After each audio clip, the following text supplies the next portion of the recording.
Thanks for joining me. Today we're going to go back to the events of June 22nd, 1930, which is nearly 90 years ago this week.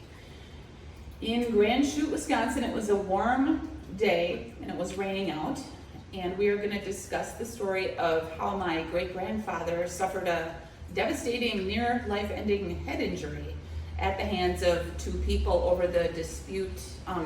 It was a dispute over a swarm of bees. My great-grandfather, Louis Peters, was a farmer.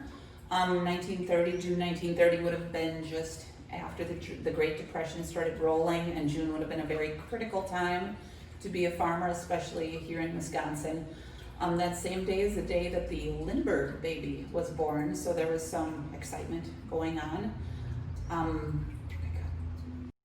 To summarize what happened, Louis and the neighbor, a man named Otto Nowak, and his soon-to-be or future son-in-law, a guy named Walter Cole, owned the farm, we believe, to the south of Louis Peters. A swarm of bees, in the newspaper article described it as lighted on a pole in between the farms.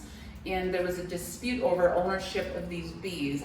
Apparently you could just scoop up a swarm of bees and have them as your own, which, cool.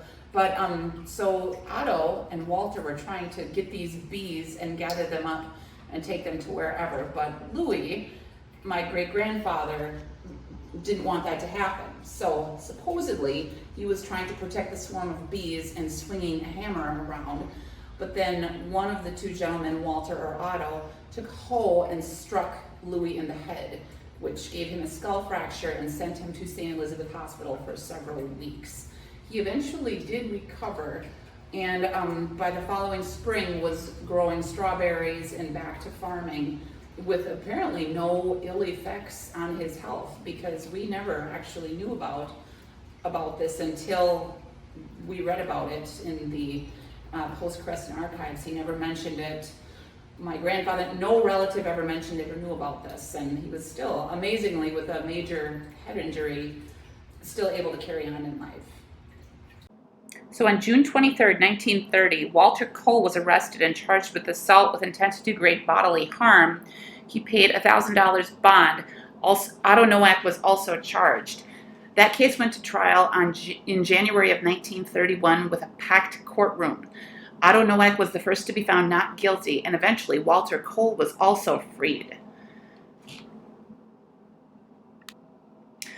Louis did file a civil suit for $7,500, but only received just $750. What you're seeing now is the site of where the two farms intersected and where the disagreement over the bees was had. Okay, we have two generations here. Kathy, Louis' granddaughter, and Ella, Louis' great-great-granddaughter, who never met him. Maybe Kathy can speak. Did Louis have any ill effects from the head injury he received?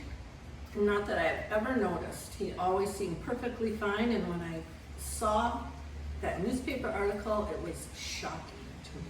He was able to hold a job and have hobbies and drive, and yeah, he worked. Is that all true? He worked 3 to 11 shift, or the later shift at a paper mill, and he farmed during the day. And he also, in his spare time with my dad, built our house from scratch. So he built a house. Oh, excellent. He built the house on his own. Wow, amazing. Plus he fished every day when he was retired. He went fishing every single day. Wow. Plus he had a huge garden of several acres that he took care of. Oh, interesting. Anything else to add on the topic? Nope. No, I guess not. You have to wait for the next installment, where Sarah will tell you more things that have come from this horrible incident. Thanks again. Otto Nowak died at the Manawa Community Nursing Center on August 12, 1974, and is buried in Riverside Cemetery, which you're seeing here. Despite being given directions by staff, we were unable to locate his grave. Walter Cole died March 12, 2003, and is also buried at Riverside Cemetery, near where Otto is supposedly buried, and that's the grave you saw that you can see now. Louis Peters lived to the age of 87, passing away in May of 1984 from prostate cancer.